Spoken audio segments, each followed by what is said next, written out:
الحمد لله رب العالمين نحمده ونستعينه ونستهديه ونستغفره ونعوذ بالله من شرور أنفسنا ومن سيئات أعمالنا من يهد الله فلا مضل له ومن يضلل فلن تجد له وليا مرشدا أشهد أن لا إله إلا الله وحده لا شريك له وأشهد أن محمدا عبده ورسوله اللهم صل وسلم وبارك على محمد وعلى آله وأصحابه أجمعين اللهم رب اشرح لي صدري ويسر لي أمري واحلل عقدة من لساني يفقهوا قولي ولا حول ولا قوة إلا بالله العلي العظيم اللهم لا سهل إلا ما جعلته سهلا وأنت تجعل الحزن إن شئت سهلا ربي يسر والخير أما بعد. Tajuk yang seterusnya, perbahasan tajuk yang seterusnya tentang masalah bid'ah ini, kita masih lagi membincangkan bid'ah di dalam bab akidah, iaitu at-tabarruku bis-salihin ala qaidil hayat. Dia kata at-tabarruk bis-salihin, iaitu mengambil berkat dengan orang-orang yang soleh dengan kait orang ketika mereka masih hidup. Tabarruk maknanya mengambil berkat kepada orang yang soleh dalam keadaan mereka masih hidup, bukannya mati. Minas sabiti an sahabata ridwanullahi alaihim kanu yatabarrakuna wa yastashfuna bi atharin nabiy sallallahu alaihi wasallam min ma'in wa ta'amin wa sya'rin wa thawbin wa lamsi yadin wa nahwi dhalik. Dan daripada perkara yang sabit, maknanya yang ada, yang berlaku, bahawasanya sahabat ridwanullahi alaihim, mereka itu mengambil berkat dan berubat dengan kesan-kesan Nabi SAW. Mima'in, daripada air, ambil berkat daripada air wuduk Nabi ke, air lepas Nabi minum ke, maknanya bekas-bekas Nabi. Wa ta'amin, makanan-makanan yang Nabi makan, sisa-sisa makanan, lebih-lebihan makanan, mereka ambil berkat daripada minuman Nabi, makanan Nabi. Dan juga rambut, pakaian, dan juga bersentuhan tangan dengan Nabi, maknanya bersalaman dengan Nabi dan seumpamanya. Jadi bila sebut rambut di sini, maknanya rambut yang Nabi betul lah. Bila Nabi masih hidup, rambut tu ada dekat dia, ataupun dipotong masa dia hidup, maka orang ambil berkat rambut Nabi, air wuduk Nabi dan sebagainya.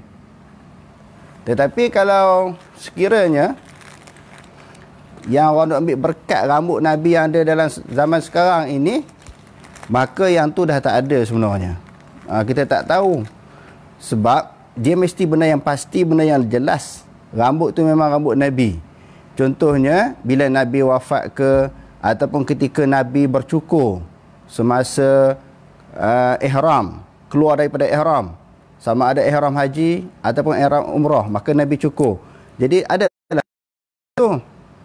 Jadi rambut itu ada daripada yang dapat disentuh oleh para sahabat.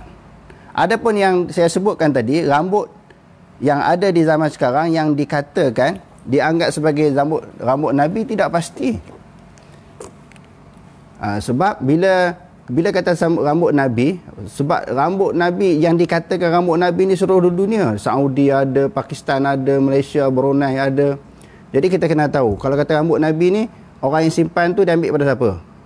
Ambil kepada siapa? Sampai kepada Nabi SAW. Sampai kepada, maknanya yang mula-mula menyimpan rambut Nabi. Yang sekarang ni sebenarnya tak ada. Nak kata rambut Nabi tu tak ada. Cuma ada orang yang mendakwa. Kalau nak dakwa, ambil rambut siapa-siapa pun boleh kan? Lalu disandarkan, dikaitkan dengan rambut Nabi. Konon-kononnya nak ambil berkat. Kalau masa Nabi ada tu okey lah. Tapi dah Nabi tak ada, segala sesuatu yang dimiliki oleh Nabi turut hilang. Dia kata, amma binisbati li ghairi Rasulillah sallallahu alaihi wasallam. Adapun dengan nisbah selain daripada Rasulullah, fala mani'a minal tabarruki bisalihi du'aihim awir ruqyati minhum. Selain daripada Nabi, tidak ada halangan untuk diambil berkat dengan doa. Maknanya kita pergi jumpa orang-orang yang soleh, orang-orang yang baik, minta doa. Ataupun minta mereka jampi. Boleh. Jampi yang menggunakan doa-doa daripada Nabi dan juga ayat-ayat daripada Quran. Itu tidak dilarang, tak dianggap sebagai bid'ah. Walakin ghairu dhalika min athari salihin fahuwa mukhtalafun fihi. Tetapi kesan-kesan daripada orang yang soleh selain daripada Nabi. Tadi saya sebut tadi, kalau minta orang berdoa berjampi, ruqyah ni jampi yang maksur, yang ada waridnya daripada Nabi, bacaan-bacaan Nabi, yang tu boleh. Dan juga minta doa kepada orang yang soleh, boleh. Cuma yang menjadi perselisihan, perbezaan pendapat ulama, iaitu kesan-kesan orang-orang yang soleh. Fahuwa mukhtalafun fihi, maka diperselisihkan padanya. Fala yakunu minal bid'il munkarah, dan tidaklah menjadi suatu perkara yang bid'ah yang mungkar, bid'ah yang dikeji. Yang ni ulama khilaf.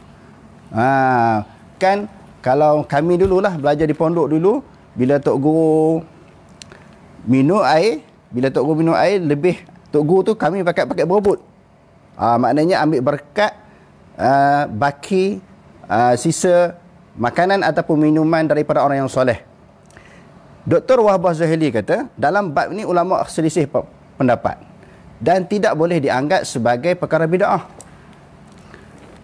Nak dikatakan sebagai perkara bid'ah, benda tu sepakat para ulama. Semua ulama dalam 4 mazhab kata benda tu benda bid'ah. Kalau benda yang sebagian ulama kata bid'ah, sebagian ulama kata tak bid'ah, maka yang tu kita kena tolak ansur. Dipanggil tasamuh. Maknanya tolak ansur. Kalau kita pegang kita tak boleh, orang yang buat kita jangan larang.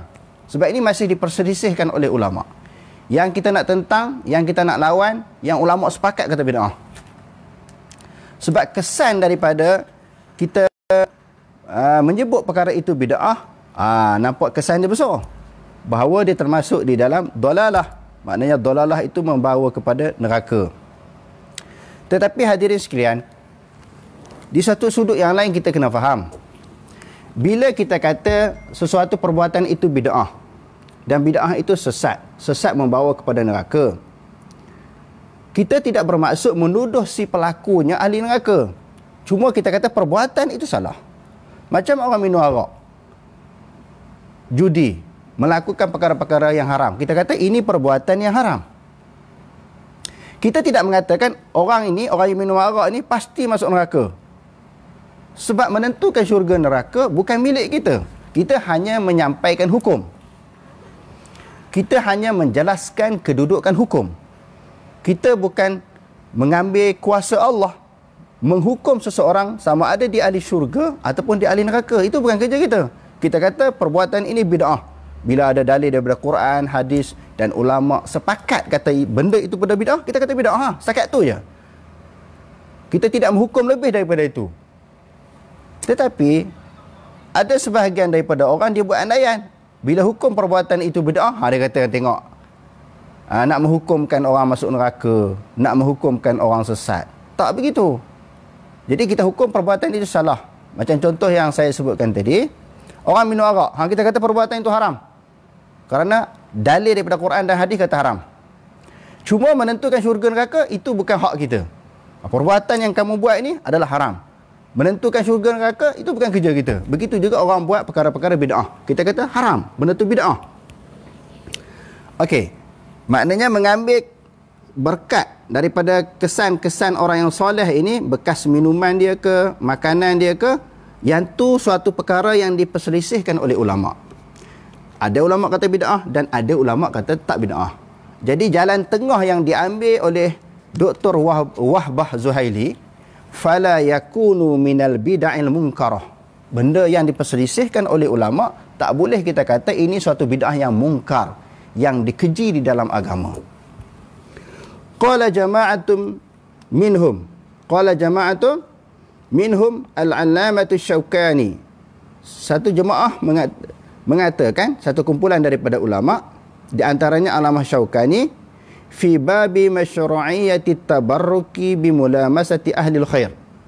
Pada disyariatkan mengambil berkat bersentuhan dengan orang-orang yang baik. Maknanya kita bersalam dengan tok-tok guru, orang-orang yang soleh. Apa dia kata? Fi nailil autar, di dalam kitabnya Nailil Autar, yajuzu tabarruku bis salihin. Allamah Syaukani ni orang yang kuat hadis, golongan ahli hadis. Dia golongan ahli hadis. Dia kata boleh ambil berkat dengan orang yang soleh. Qiyasan ala tabarruki sahabati bi atharin Nabi sallallahu alaihi wasallam. Ambil qiyas daripada tabarruk, mengambil berkat oleh sahabat, kesan-kesan Nabi, peninggalan-peninggalan Nabi. Ambil qiyas di situ.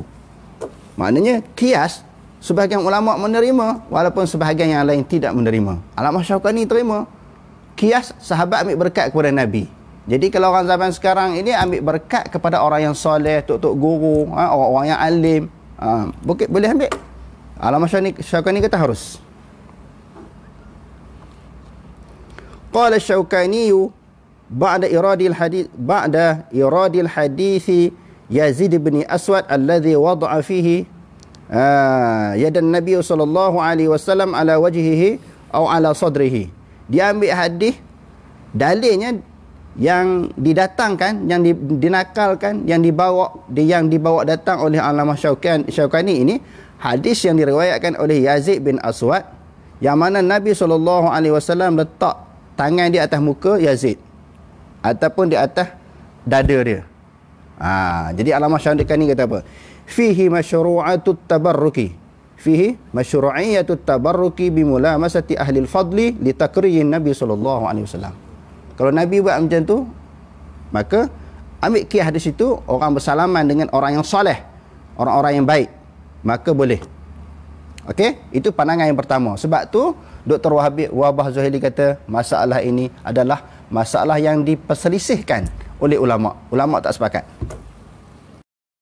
Wa yara Syatibi khilafan li kathirin minal Malikiyah. Adapun pandangan Imam Syatibi berbeza dengan kebanyakan ulama-ulama Maliki, anna sahabata radhiyallahu anhum ba'da mautihi alaihi salam lam yaqa' min ahadin minhum syai'un min at-tabarruki bil athari bin nisbati liman khalfahu. Allamah Imam Syatibi pula kata, dia bercanggah, berbeza dengan kebanyakan ulama-ulama Maliki. Dia kata benda ni tak boleh juga termasuk dalam bid'ah, kerana bila Nabi SAW wafat, tak ada orang ambil berkat di antara satu sama lain. Kalau sahabat, dia lebih hebat daripada tu. Lebih hebat daripada orang alim zaman sekarang. Lebih mulia, lebih power kita kata, lebih afdal daripada ulama-ulama tok-tok guru zaman sekarang. Jadi Imam Syatibi kata tak ada.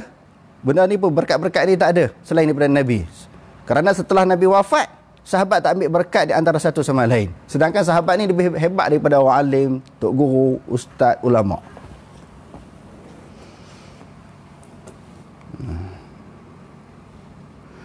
Lianna tabarruka sahabati bi Rasulillah sallallahu alaihi wasallam imma khususiyatun lahu. Sahabat ambil berkat kepada Nabi, boleh jadi maknanya khususiah, keberkatan itu ada kepada Nabi, kepada orang lain tak ada. Ka ikhtisasi bin nikahin ma zada 'ala al-arba'i wa nahwi. Seperti Imam Syatibi kata berkahwin lebih daripada 4. Ini khususiah bagi Nabi. Begitu juga masalah berkat tadi, yang zaman Nabi orang ambil berkat dengan Nabi kan, itu khususiah. Kan banyak kita tengok tentang hadis-hadis yang lain, di antaranya Nabi pacak pelepah tamar di atas 2 kubur orang Ansar kan, la'allahu an yukhaffafa ma lam yabisa kan. Hadis tu yang kita dah belajar dah tu. Selepas Rasulullah wafat, Rasulullah tanam pelepah tamar itu pun satu kubur tu ya. Tidak kepada kubur-kubur yang lain. Itu satu. Bila setelah Rasulullah wafat, adalah segelintir, sebahagian kecil, seorang dua daripada kalangan sahabat cuba bertindak sebagaimana Nabi buat, pacak pelepah tamar. Datang sahabat yang lain, buang pelepah tamar tu, lalu disebut yazilluhu amaluhu. Yang menjaga, melindungi, memelihara mayat di dalam kubur adalah amalannya, bukan pelepah tamar. Menunjukkan sahabat pun tak buat. Jadi di sini para ulama-ulama hadis kata, kebanyakan ulama hadis menyebut yang Rasulullah tanam pelepah tamar itu berkat tangan dia. Begitu juga yang orang duk ambil berkat dengan Nabi SAW, khususnya bagi Nabi. Apa yang saya sebut di sini, ini pandangan Imam Syatibi. Dia berbeza dengan pandangan ulama-ulama Maliki yang lain. Seperti dia ambil contoh di sini, perkahwinan lebih daripada 4. Umat Nabi Muhammad dibenarkan 4. Jadi Nabi Muhammad lebih daripada tu. Maka ini khususnya bagi Nabi. Wa imma annahum taraku dzalika min babis sadid zara'i'. Adapun sahabat, mereka meninggalkan mengambil berkat di antara satu sama lain kerana menuntut ruang-ruang fitnah. Tengok sahabat, tengok golongan salafus soleh. Mereka nak jaga supaya orang tidak akan jadi sesat. Ditutup awal-awal lagi, mereka sekat, mereka halang. Sebab tu, walaupun ada benda yang khilaf, tetapi yang paling baik kita ambil apa yang sahabat buat. Kalau dibuka, orang akan buat lebih melampau daripada sekadar kebenaran, sekadar keharusan. Dia akan buat lebih terlajak lebih daripada tu lagi. Macam ambil berkat bersalam tadi kan, sebagai contoh. Sekalam sudah, ataupun cium tangan. Dr. Wahbah Zahili, dia mengharuskan cium tangan Tok Guru. Tetapi saya pernah lihat dengan mata kepala saya sendiri. Bukan sekadar bersalam cium tangan Tok Guru. Dia ambil tangan Tok Guru tu, dia tenyah hidung dia tu. Mata-mata tenyah tu. Ni dah jadi melampau. Depan kita. Kita tak kata apalah. Tapi kita rasa takut. Kita bukan nak petikai masalah hati Tok Guru tu jadi riak tak riak. Itu masalah hati dia. Tetapi kita nampak dia jadi hulul di dalam mengambil berkat. Sebab itu golongan salaf dia sekat awal-awal. Tetapi golongan sekarang, bila dia kata tak boleh, tak ada keberkatan, dia mengamuk. Inilah Wahabi. Golongan yang dituduh sebagai Wahabi ini nak jaga akidah, nak jaga keimanan, nak jaga supaya orang tak terpesong daripada landasan yang dibawa oleh Nabi SAW. Walaupun golongan ini mendapat tentangan, mendapat serangan yang sangat dahsyat. Sebab kita nak jaga jangan jadi rosak sampai jadi melampau. Sebab itu saya nak sentuh juga, kalau dah naik satu martabat darjat, kita kata Tok Guru orang alim kan, wali ke, jadi wali kita dah bahas hari itu. Maknanya wali ni ala inna awliya Allah la khaufun alaihim wa lahum yahzanun. Semua orang beriman semua wali. Orang-orang yang diangkat oleh anak murid sebagai title Tok Guru ke, Maulana ke, apa dia lagi, Syekh ke. Sebab itu susah nak ditegur. Walaupun mereka kalau ada melakukan kesilapan, kalau sekiranya Tok Guru, orang alim, orang hebat ni, mursyid-mursyid, khalifah-khalifah tarikat tasawuf ni, bila mereka mempunyai pengikut, anak murid yang ramai, sukar sangat untuk diperbetulkan. Bila kita perbetulkan, kita kata benda ni salah dengan Quran, benda ni salah dengan Nabi, orang kata, kamu siapa nak banding dengan Tok Guru aku? Kamu siapa? Baru 2-3 hari terjun dalam bidang ilmu, kamu dah pandai-pandai kerutuk Tok Guru aku. Sedangkan kita bagi dalil. Tengok. Sehingga ada di kalangan anak-anak murid Tok Guru ni, bila kita tegur Tok Guru, dia sampai nak bertumbuk mana. Dia bagi warning, nak bagi amaran kat kita. Punya fanatik. Tengok, ini kesan. Kesan dia dibenarkan, dibuka ruang-ruang ambil keberkatan ini, sehingga tak nampak langsung kesilapan Tok Guru. Tok Guru ni macam kita kata maksum lah. Ini ada penyerupaan dengan al-maksumin. Golongan Syiah yang menganggap imam-imam dia, Tok Guru dia, ulama-ulama dia semua maksum. Sekarang ni mana kita boleh sentuh Tok Guru? Sentuh orang biasa tak apa, orang tak melompat, tak marah, tak mengamuk. Bila kita tegur Tok Guru, Orang alim, ustaz-ustaz, pakai kena. Kamu siapa? Nak banding dengan dia, duk bergelombang dengan ilmu. Kamu 2-3 hari baru terjun dalam bab masalah ilmu. Ini penyakit. Sebab itu, Dr. Yusuf Qaradawi pernah menyebut banyak kali dalam tulisan-tulisan dia. Hatta di Azhar sendiri. Ada di kalangan ulama-ulama yang keras. Ni saya sebut Azhar, orang-orang mengaji Azhar marah pula ni. Kalau di Malaysia, di Nusantara ini pondok-pondok lah, pasantren-pasantren. Di Malaysia ke kita kata apa, di Thailand ke kan, Indonesia ke, memang tidak dididik anak murid ini supaya berhujah, berdebat. Sehingga anak murid ini disuruh telan apa saja yang disampaikan oleh Tok Guru. Bila Tok Guru meninggal, naik pula anak murid ini jadi Tok Guru. Sebab dia diangkat oleh orang. Lalu dia pun bersikap sebagaimana Tok Guru. Nanti adalah pihak-pihak tertentu, individu tertentu dia buat ulasan pula. Apa yang kita sebut ni, kamu siapa nak tegur Tok Guru aku? Kita tak sebut, tak ta'yin siapa-siapa. Kita kata kadang-kadang jadi macam tu dalam masyarakat. Siapa yang tak boleh nak tegur? Seolah-olah macam taraf kedudukan mereka tu macam sahabat. Tak boleh nak sentuh. Macam Nabi. Sebab itu jaranglah sistem pendidikan di dalam negara kita ini dia buka ruang anak murid berhujah, berdebat. Awal-awal dia cantas dah. Dia buat garang waktu dia tengking pula anak murid. Saya nak sebut tadi, Dr. Yusuf Qaradawi sebut. Sampai di Azhar pun jadi macam tu. Bukan semua lah.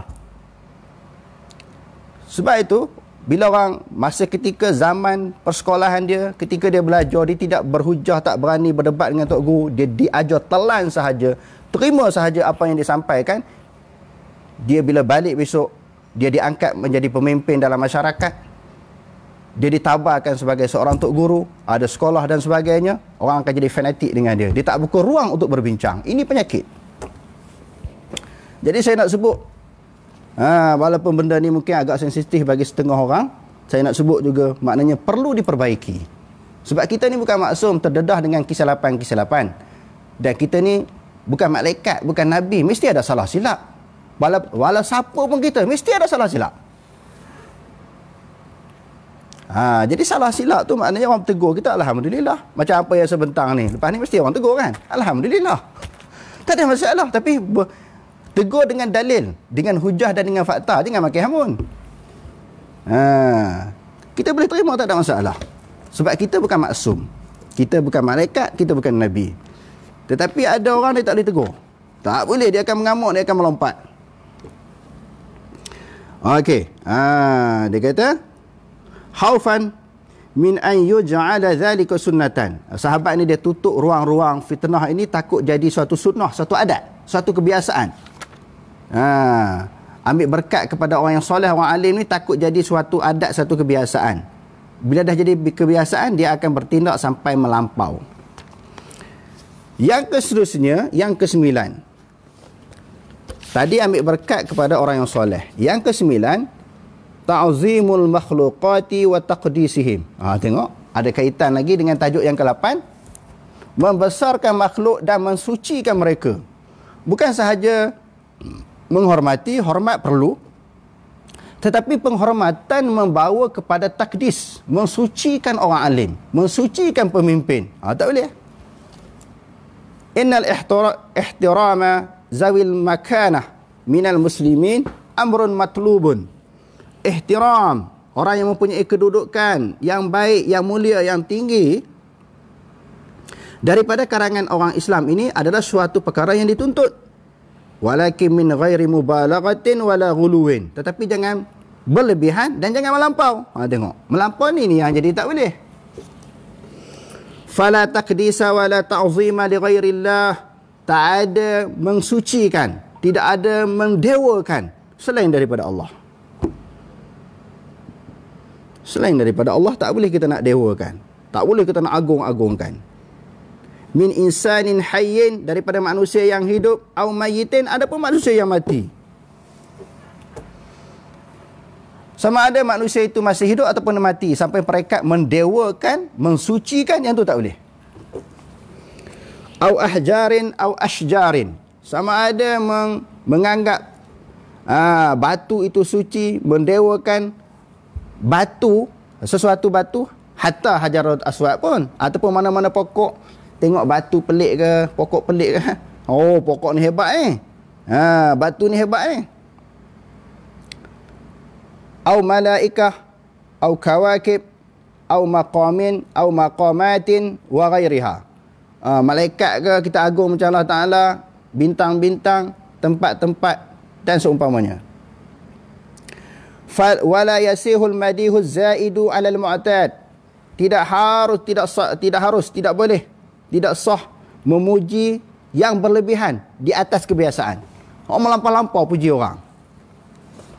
Qala Nabi sallallahu alaihi wasallam la tutruni kama ataratin nasara ibna Maryam. Janganlah kamu mengagung-agungkan, mendewa-dewakan akan daku sebagaimana yang dilakukan oleh golongan Nasrani kepada Isa ibnu Maryam, sehingga mereka menganggap Nabi Isa anak Allah. Wa qalatil yahudu Uzairun ibnullah wa qalatin nasara al-Masih ibnullah. Tengok, Yahudi kata Uzair anak Allah, Nasrani pula kata Nabi Isa itu anak Allah. Bila Nabi ni duk didik, duk tarbiyah, duk asuh para sahabat jadi orang yang baik mereka ni kan daripada jahiliah. Para sahabat ni daripada jahiliah, maknanya kafir Bila dah masuk Islam, dengar tazkirah, tarbiyah, asuhan daripada Nabi ni jadi baik. Jadi orang yang bertakwa, jadi orang yang benar-benar beriman. Mereka rasa bersyukur. Hasil daripada tarbiyah Rasulullah, jadi mereka jadi orang betul-betul beriman. Sehingga sampai mereka nak mendewakan Nabi SAW. Nabi nampak pelik. Janganlah kamu mengagung-agungkan aku sebagaimana orang Nasrani lakukan perkara tersebut kepada Nabi Isa AS. Itu melampau. Berlebihan di dalam mengagungkan seseorang. Innama ana Abdullah. Sesungguhnya aku adalah hamba Allah Ta'ala. Qulu Abdullah wa rasulah. Katakanlah aku ni akan hamba Allah dan pesuruhnya. Wa qala aidan wa iyyakum wal ghulu fid din. Jauhilah kamu sikap melampau di dalam agama. Fa innama ahlaka man kana qablakum al ghulu fid din. Sesungguhnya telah binasa golongan yang terdahulu sebelum kamu, al ghulu fid din, adalah bersikap melampau di dalam agama. Ya ahlal kitab la taghlu fi dinikum. Dalam Al-Quran Allah Ta'ala bagi tahu kepada ahli kitab. Siapa dia ahli kitab? Yahudi dan Nasrani. Jangan kamu melampau di dalam urusan agama kamu. Benda ni dah dipengaruhi oleh sebahagian orang Islam, melampau di dalam agama. Sebab itu tuan-tuan, kalau kita belajar agama ni tak melalui jalan Quran dan hadis, dia akan jadi melampau. Pertamanya melampau. Yang keduanya, dia akan pergi lebih daripada tu, ta'assub dan fanatik kepada kumpulan, kepada mazhab, kepada individu, kepada sesuatu aliran. Jadi melampau. Sebab tak boleh bertasamuh, bertolak ansur, meraihkan di antara satu sama lain. Sebab dia belajar Islam tidak melalui Quran dan hadis. Itu bahaya. Dia kata jangan kamu melampau.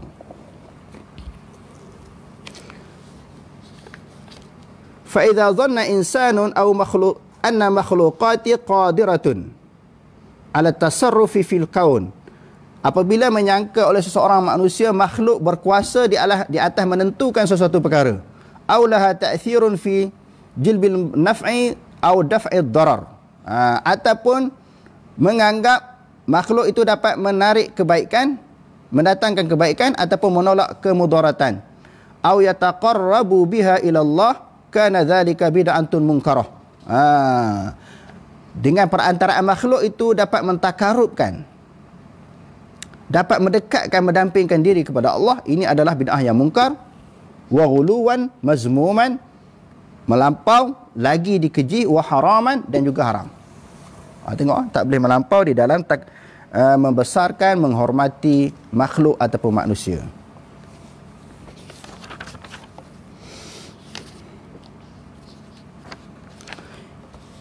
Perbahasan yang ke-10, ta'liqut tamaim gantung azimat-azimat. Sama ada gantung di tekuk ke ataupun di tangan ke, gantung azimat.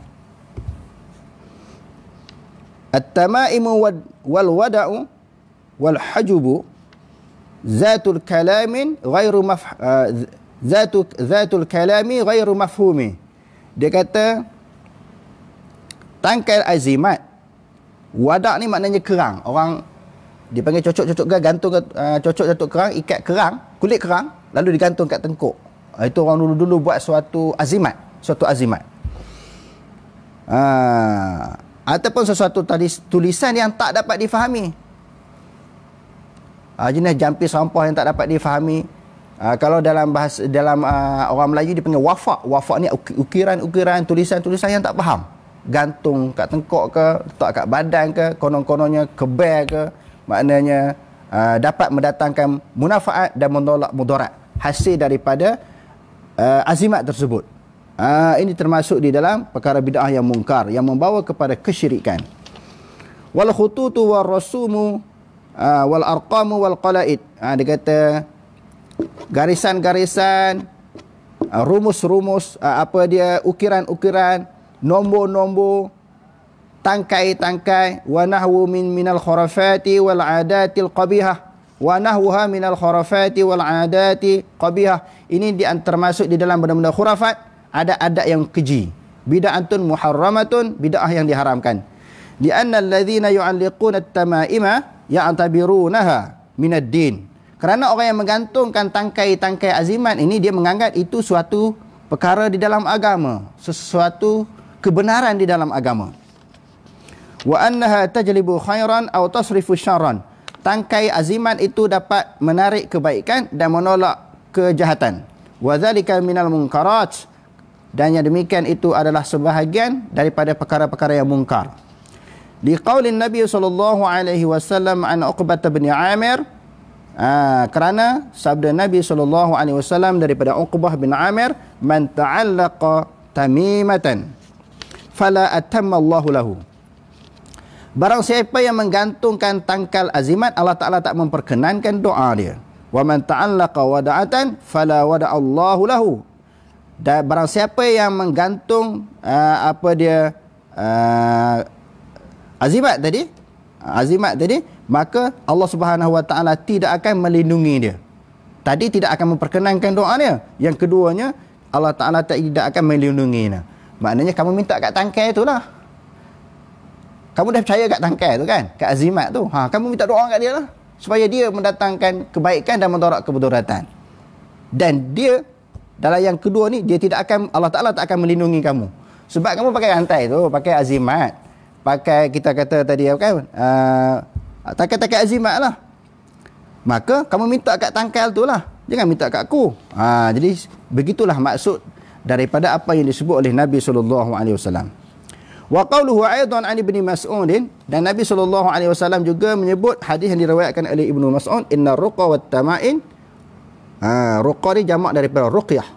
Sesungguhnya dia kata jampis rampah dan juga tangkai azimat wat tiwalah syirkun. Tiwalah ni maknanya syirki, sihir, adalah syirik. Qalu ya Aba Abdillah, itu gelaran kepada Ibnu Mas'ud. Ar-ruqa wat tama'ima, ar-ruqa wat tama'imu qad arafnaha. Ruqa, jampis rampah ni kami faham. Tangkai azimat pun kami faham. Famat tilawah, apakah ini maksudkan dengan tilawah? Qala, lalu Ibnu Mas'ud menjawab berdasarkan kepada maksud hadis tadi, syai'un tasna'uhun nisa'u.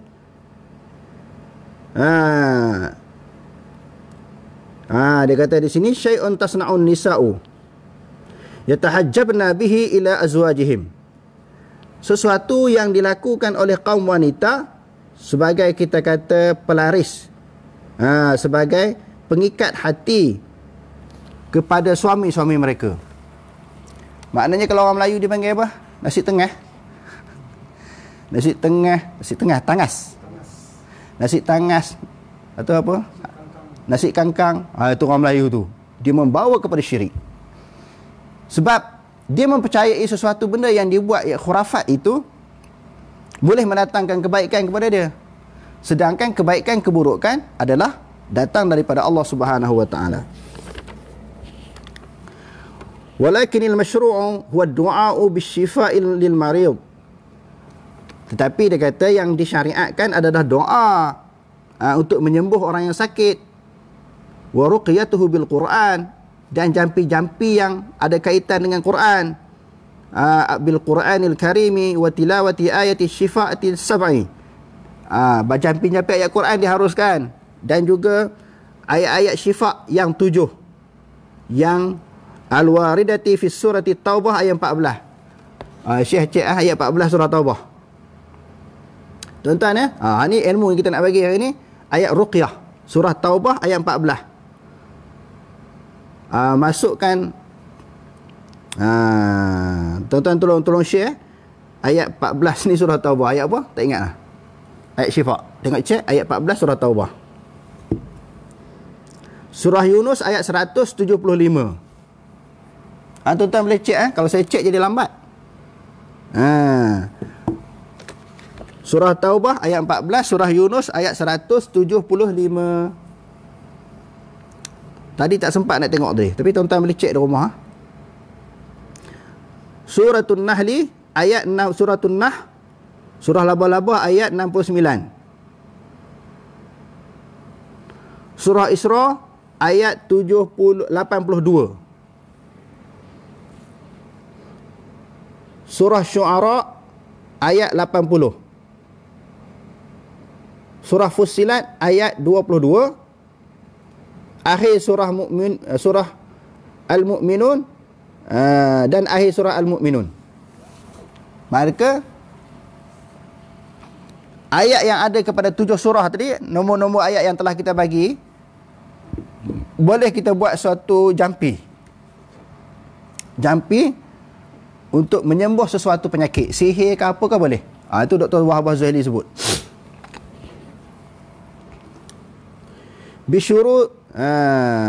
Bisyurutin salasah, dengan syarat yang 3 syarat. Dengan 3 syarat. Antakuna minal Qur'ani was sunnah. Jampi-jampi ini boleh, tetapi dengan dalil daripada Quran dan hadis. Maknanya ayat tu adalah Quran, dan juga doa-doa tu ada maksur daripada Nabi SAW.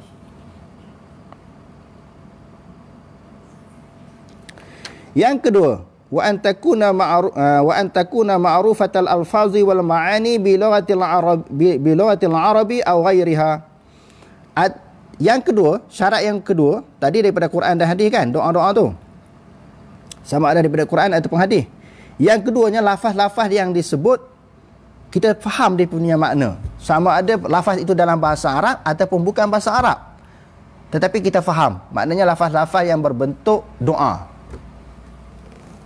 Kalau tak boleh mambang, dampinglah kepadaku wahai si mambang, hak tu tak boleh.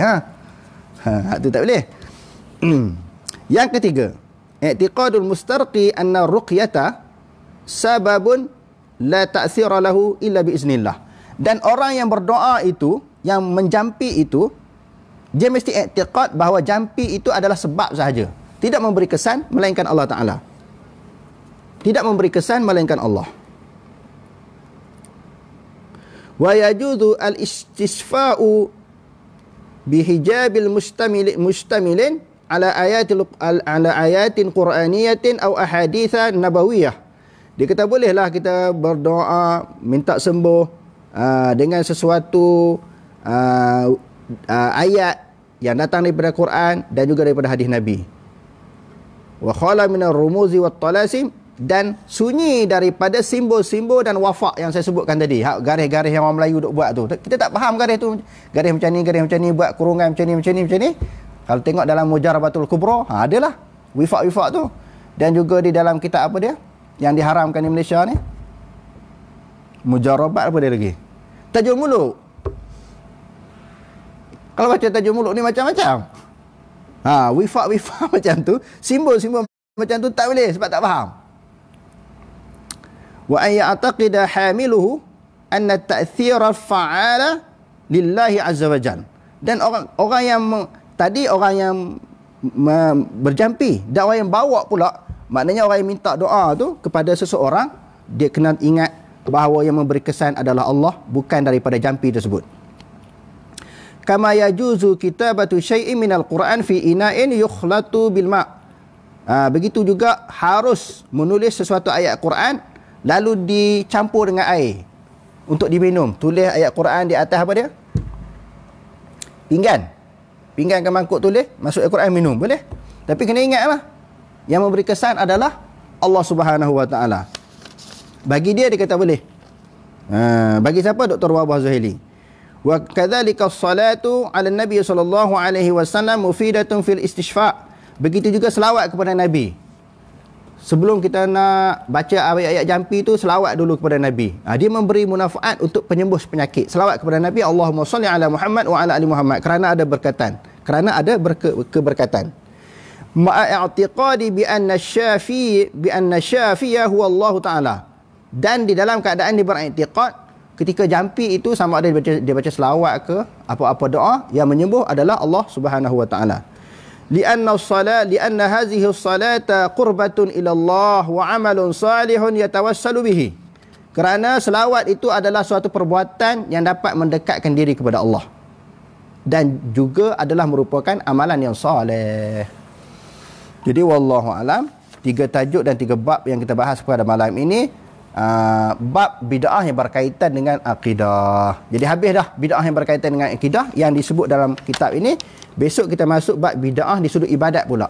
Wallahu alam, aqulu qali hadza wa astaghfirullahal azim li wa lakum. Wassalamualaikum warahmatullahi taala wabarakatuh.